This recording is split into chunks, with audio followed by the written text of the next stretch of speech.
nagging that drove me away from you and made me fall for another woman who has twice your beauty and half your age. So stop blaming me.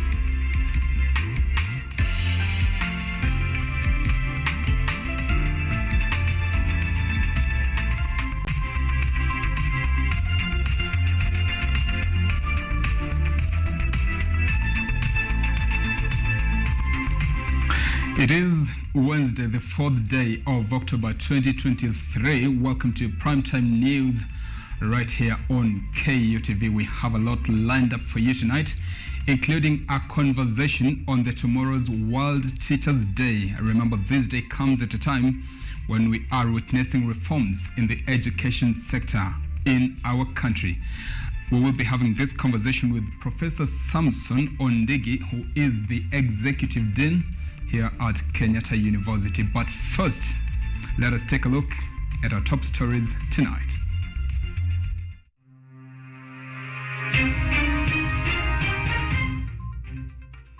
St. Teresa Eregi Girls closed after 95 students were hospitalized following outbreak of an unknown disease. Ruto launches Amazon Web Service, which will offer cloud computing courses in higher learning institutions.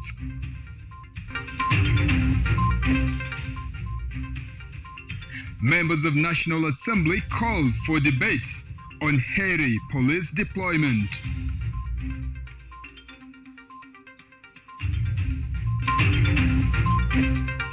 Kenya set to draw down last troop of Kenya Defense Forces from Somalia by December next year, says Duale.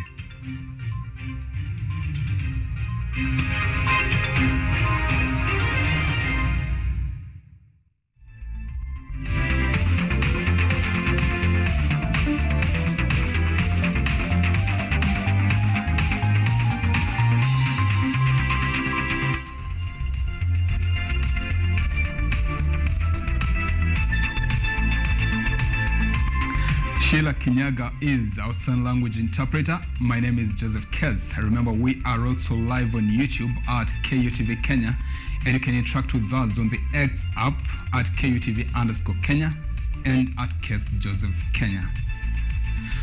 Now, Form 1, 2, and 3 students of St. Teresa Eregi Girls High School have been sent home for a week following what is believed to be an outbreak of a yet-to-be-identified disease. The Ministry of Education has closed the school earlier today after about 95 students were admitted to hospital. The Ministry of Health is currently conducting investigations to determine the cause of the illness. Yvonne Kemuma reports. The Ministry of Education has closed St. Teresa's Eregi Girls High School for a week following a suspected disease outbreak that has so far left 95 students hospitalized. The decision comes after a slight student unrest where students pelted stones at county government officials' cars, demanding that they be allowed to go home. A statement from the county government says that the County Education Board, officials from the Ministry of Education and the Teachers Service Commission had initially held consultations before the decision was made. The closure will only affect Form 1, 2, and 3 students who will be expected to be home for the next 1 week as health officials continue investigations to establish means of controlling the situation. Form 4 candidates will remain at the school to continue preparing for the national examinations. The affected students complained of several symptoms including dizziness, headaches, and nausea. Some of them were reported to be incoherent in their speech, while others had difficulty walking properly. Today's announcement comes after some parents yesterday arrived at the school demanding to take their children home. Initially, the ministry had declined to close down the school after Monday's first incident. Yvonne Kemuma, KUTV. Well, that is unfortunate. We wish them quick recovery. Now, President William Ruto has officially launched the Amazon Web Service Development Center in support of his campaign on digitization. Amazon will be offering courses in cloud computing in technical and vocational training centers and public universities in a bid to improve the accessibility of job opportunities among the youth. Edward Nyamu with a full report. With going digital being one of the goals in President William Ruto's government, Amazon has today launched its second Amazon Web Service Development Center in Africa. According to President William Ruto, who graced the launch, the partnership between Amazon and the education sector in Kenya will facilitate the creation of job opportunities among the millions of youths who are jobless. Best way we can make this human capital available, both to the tech community, locally and globally, is to work with us in the training to refine our human talent in making sure that we get certification. And we will do our part as government to make sure that we channel more STEM students into our TVETs and into our universities so that we can leverage on the training that you provide in the training and the partnership that you have with our universities. The head of state has lauded the great achievements made by Amazon in delivering unique and game-changing solutions, stating that transformative partnership between Amazon and Ajira Kenya in empowering people living in marginalized areas will greatly improve the country's economy. Amazon has chosen Kenya as the base from which to extend its global and African footprint, which affirms our country as an attractive global investment destination, recognizes our progress in consolidating Kenya's global and continental leadership in the field of information and communication technology, and endorses our national digital transformation agenda. Ruto has, however, highlighted the role of Amazon in revolutionizing small and medium enterprises, adding that research, development, and innovation hold the key to job creation initiative. Throughout Kenya, every sector, community, and all levels of government, the transformative potential of digital technology has been experienced by ordinary people, thanks to the possibilities unlocked through AWS in developing solutions and bringing opportunities closer. This is the promise we wish to nurture here and share throughout the continent, because research, development, and innovation, as well as a digital technology, hold the key to the future of African socio-economic transformation. American Ambassador to Kenya Meg Whitman, on her part, stated that the launch of the Amazon Development Center will enable investors to start up companies in Kenya with ease. Nairobi Governor, in support of Whitman, reiterated that by 2025, 95 million jobs will be created due to the launch. In Nairobi, our cash crop is our young people. Lies under the ground, above the ground in Nairobi really is our talent. The launch is in line with President Ruto's agenda of digitalizing all government services to enhance efficient service delivery. Edward Nyamo, KUTV. And as the government prepares to deploy 1,000 police officers in Haiti after the United Nations approval, a section of members of parliament have raised concerns on the safety and capabilities of Kenyan police officers. Led by a leader of minority Opiyo Wandayi, the members of parliament claim that the matter is of importance to the nation and should be debated in parliament before any officer leaves the country for Haiti. A statement by Mathare Member of Parliament Anthony Oluoch has indicated that it is the responsibility of the government to assure Kenyans of the safety of their 1,000 police officers to be deployed in Haiti, citing that the mission is a dangerous one. There have been sad reports of Kenya police officers falling victim when combating local criminal gangs in the country. There is need for the country to be assured that the Kenya police is adequately suited to undertake the foreign mission in terms of technical preparedness and capabilities, knowledge of the Haitian terrain. On his part, the leader of minority in the National Assembly, Opiyo Wandayi, raised a concern on the genuineness of the mission, citing that it's unclear why Kenyan police officers are being deployed. It is not clear who made the request for the Kenyan government to send police officers to Haiti. We don't know that is the US government. We don't know that is the Haiti government.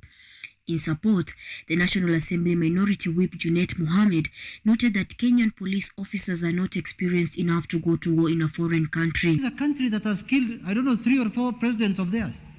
4.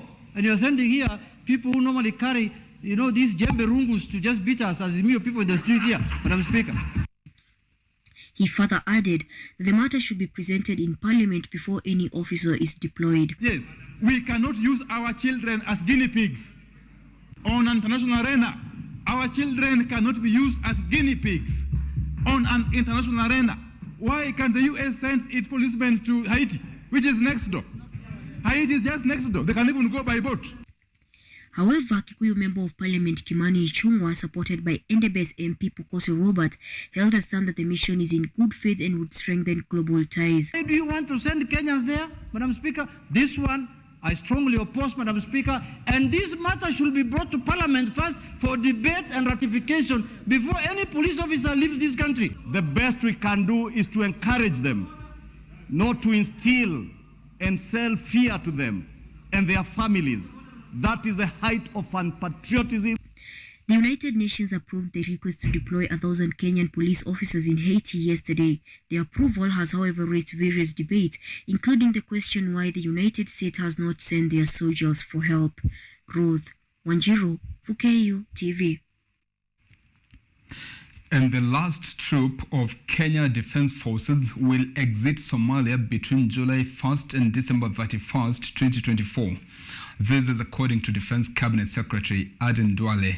While appearing before the Senate today, CS Duale underscored that the Somali peace mission, which was launched back in 2011, has seen great accomplishments in restoring security and stability in Somalia, Kenya, and the regional bloc. 5 contributing countries are on the process of drawing down troops as situation improves. Kenya, Ethiopia, Burundi, Djibouti and Uganda are the 5 nations contributing troops to the African Union Transition Mission in Somalia, ATMIS.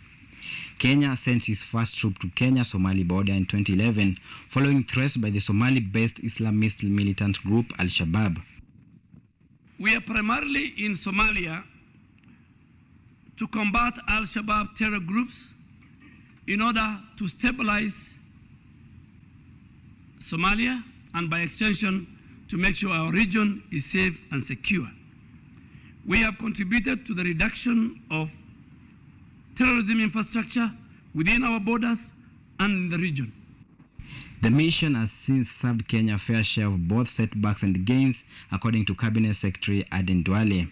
KDF and Kenyans have over the years suffered casualties, including loss of life, both before and after KDF integration into the African Union mission in Somalia, now the African Union Transmission Mission in Somalia, ATMIS. While the exact number of injuries and fatalities cannot be publicly disclosed due to security consideration, we assure the House that every incident is properly documented. A discourse has, however, over and again emerged among Kenyans on the state of the security of the forces and the obstacle behind their pullout, with CS Duale explaining that the decision is bound to a concession from collective external bodies. But while we remain committed to fulfilling our obligation under ATMIS, any decision on the exit of Kenyan troops from Somalia will be made in consultation with the ATMIS partners, the African Union, and the United Nations. We went there to protect our national security interests. Our exit will again depend on the interests, the national security interests of our country. The African Union Transition Mission in Somalia is in the process of fully drawing down all the troops from Somalia peacekeeping mission with improving situation. The current scheduled restructuring exercise targets some 3,000 security forces from across the 5 contributing countries, out of which 754 are from Kenya. Kenya, alongside our other contributing partners and international colleagues, is actively, Madam Speaker, engaged in Somali security forces capacity building to ensure that there is a smooth transition. So already there is a phase out or a drawdown of troops beginning April last year, and that drawdown will end in December of 2024. The last troop of the security forces are expected to leave Somalia between 1st July and 31st December next year, as the mission officials from the United Nations and African Union cite remarkable improvement in security and stability and the subsequent realization of regional development and growth. Joseph Oyomo, KUTV. And the Directorate of Criminal Investigations, DCI, has seized more than 1 kg of methamphetamine drug valued at 9 million shillings concealed inside bicycle saddles at the Jomo Kenyatta International Airport, JKIA. The drugs were a consignment-bound shipped from Moroni, Comoros, destined for Jakarta, Indonesia. According to a statement by the DCI on X, operational detectives deployed at the airport to tackle immigration crime and suspicious cargo had converged at the DHL shed for a verification exercise where brown packages with a white crystalline substance were found concealed in 11 saddles. Upon testing, the same tested positive for methamphetamine.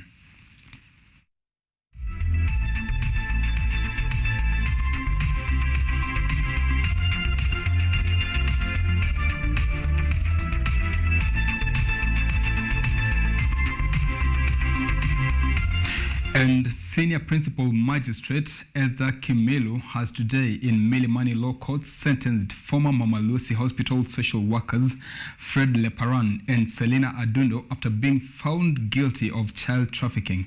Leparan was the first accused, was sentenced for 35 years in jail for child trafficking and negligence. The court further clarified that Leparan will serve 25 years behind bars and serve 10 years on probation under close supervision. His co-accused Selina Adundo has received a 2-year non-custodial sentence or a fine of 300,000 shillings.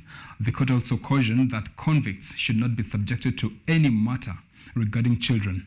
The magistrate further took note of a BBC documentary that had brought to the light the incident earlier this year, saying that it was evident from the video that there were talks of children between Fred, the whistleblower, and Rose, who had posed as the buyer of the children.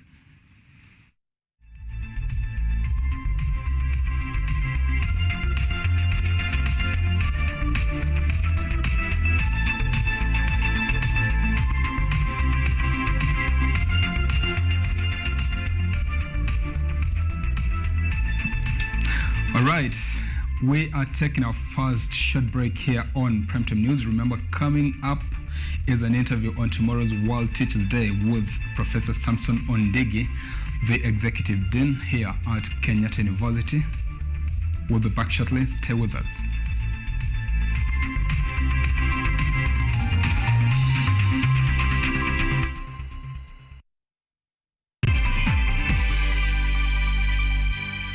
Are you an aspiring media practitioner, a graduate, or you just want to advance your skills in television production? Then welcome to Kenyatta University, where education meets innovation.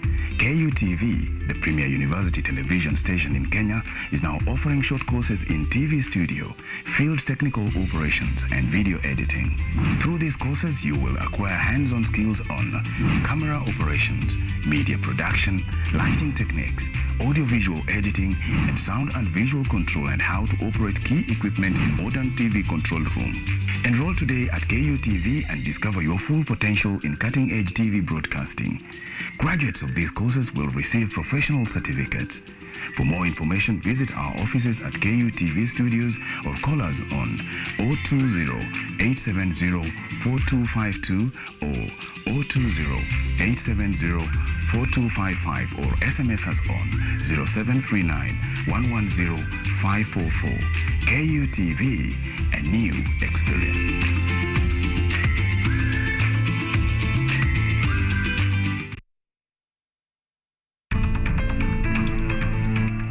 Enough to send me pictures of the two of you together before you went on tour. Listen, she was playing games with us. She loves you. She nearly had your baby, Dylan, which means you weren't being careful. But she tricked me into that. Sure. Your problem. I'm not going to be part of this love triangle anymore. So please, leave. Nagging that drove me away from you and made me fall for another woman who has twice your beauty and half your age. So stop blaming me.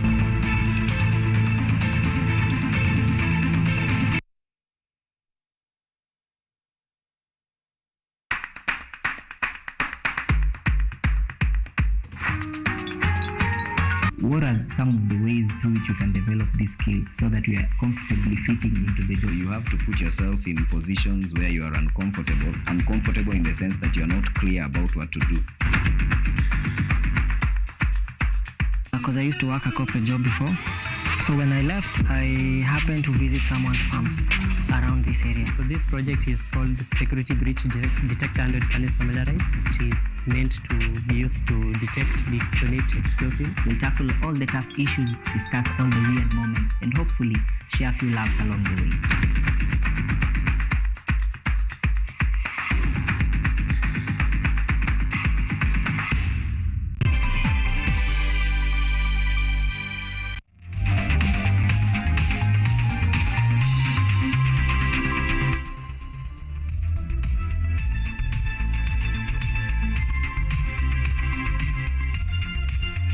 Right, welcome back to Primetime News. Now, the government will cut the recurrent expenditure of ministries and state departments by 10% as it aims to reduce its fiscal deficit of the 2023-24 financial year. As this happens, the Tourism Fund Agency has launched the registration of the Airbnbs in the country with an aim of subjecting them to a 2% taxation. This is according to David Mwangi, the CEO of the Tourism Fund. Here is Charles Kirubi with tonight's Business Wrap. The government will conduct an audit in ministries and state departments in order to cut their current expenditure by 10%, a move that is expected to aid in reducing the fiscal deficit that has seen Kenya's debt increase to over 10 Kenya shillings trillion. The audit is expected to be conducted before the 2024-2025 financial year after an approval was made at a meeting chaired by President William Ruto was held at State House in Nairobi. The government, through the Tourism Fund and other regulatory agencies, have launched a new registration drive of homestays, popularly known as Airbnbs, hosted in Kenya, with the aim of bringing them under the tax bracket. According to David Mwangi, the CEO of the Tourism Fund, the agency has only registered 400 Airbnbs across the country, despite about 40,000 Airbnb hosts listed in Kenya, urging all the hosts to register by law and remit the 2% levy. As this happens, the country has recorded for more than 2 years a 19.3% rise in horticultural exports this year by July since February 2021. According to data by Central Bank of Kenya, exports hit 65,172 tons in July, a 19.3% jump from 54,604 tons in June, which has been attributed to increased demand from exports markets. Charles Kirubi, KUTV. And in the counties tonight, women living with disability in Narok County have asked the county government to assist them in starting small-scale businesses, or rather small businesses, to aid in raising their families. In Malava Sub-County, community members of Makhwaboye village have received compensation after a ballast mining resulted to property destruction. Listen in to this report produced by Virginia Mutheo.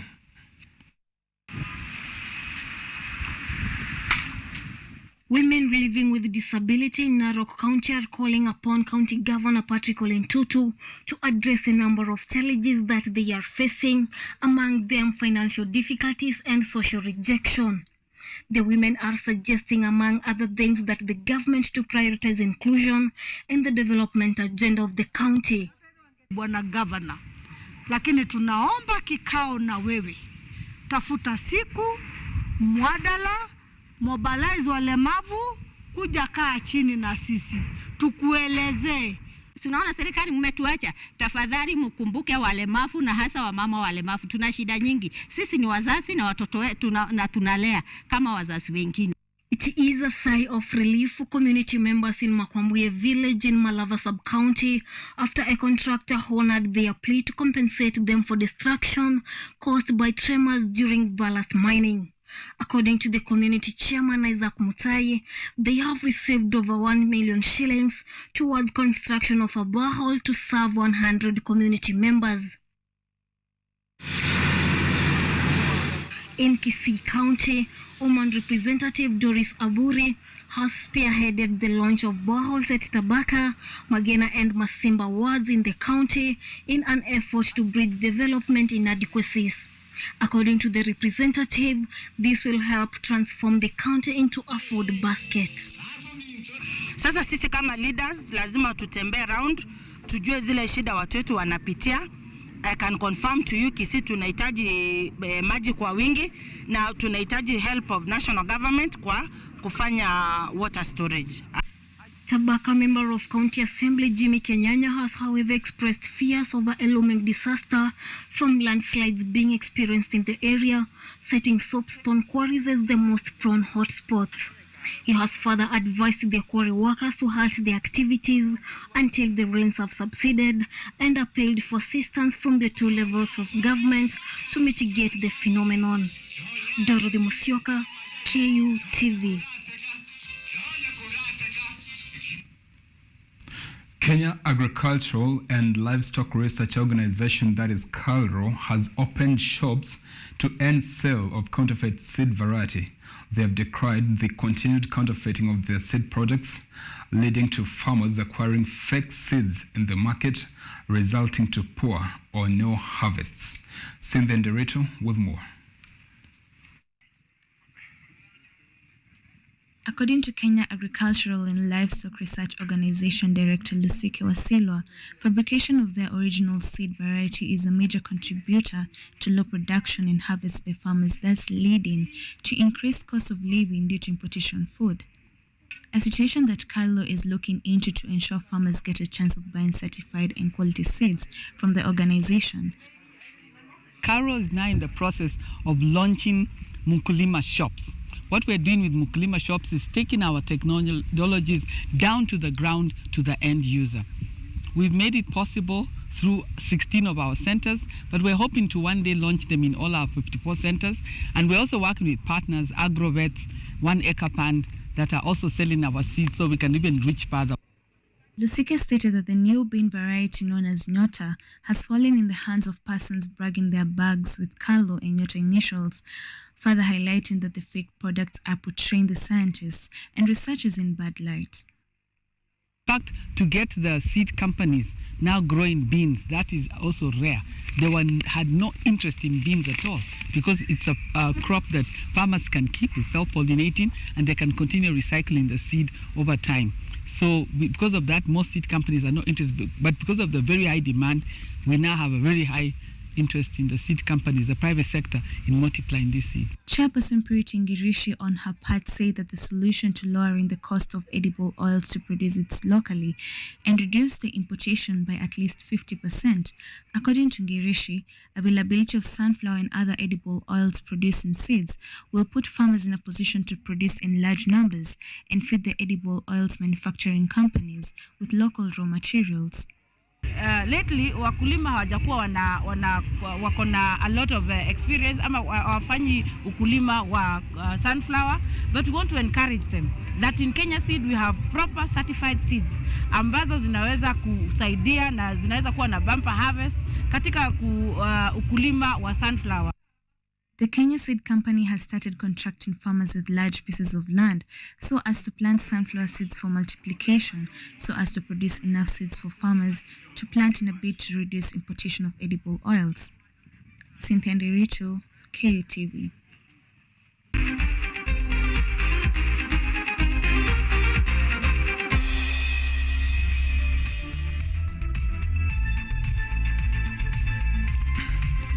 And on sports, KCB fought back from a set down to pipe the reigning champions Kenya Pipeline 3-1, sets to clinch the Kenya Volleyball Federation National Women's League title for the first time in 15 years.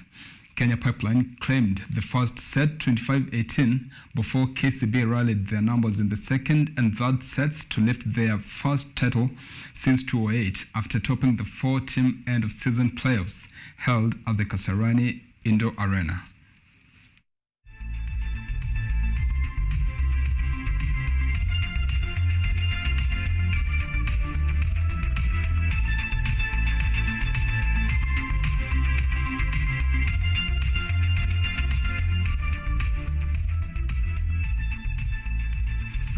And Kenya is now ranked second in Africa behind Egypt following its exploits in the International Basketball Federation FIBA 3 vs 3 U23 World Cup tournament that ended in Lublin, Poland over the weekend as they finished fourth in both the men's and women's categories.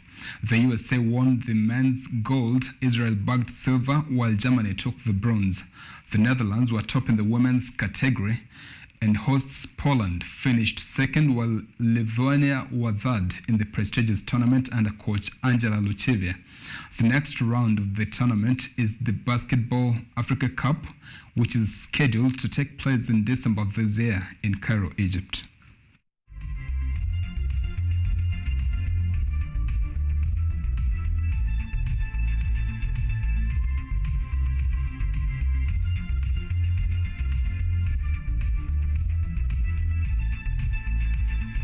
And Manchester United's poor form of the season continued after a shock 3-2 defeat against Galatasaray at Old Trafford in the UEFA Champions League group stage action, while fellow English side Arsenal was stunned 2-1 by RC Lens FC at the Deleuze Stadium. For 10th time, champions Real Madrid proved too strong for Italian champions SSC Napoli after a 3-2 win at the Armando Maradona Stadium, while German champions FC Bayern Munich came back from behind to win 2-1 against Copenhagen. The Champions League group stage action continues tonight when Newcastle United lock horns with Paris Saint-Germain at the St. James Park. RB Leipzig will welcome defending champions Manchester City at the Red Bull Arena, and FC Porto will go head-to-head against FC Barcelona at the Estadio do Dragão Stadium from 10 p.m. East African time.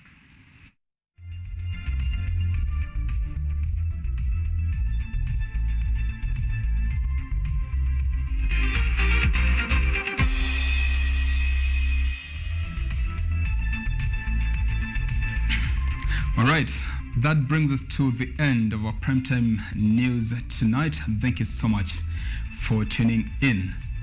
Our sign language interpreter has been Sheila Kinyaga. My name is Joseph Kess. Until we meet again next week, enjoy the rest of the week and have a good night.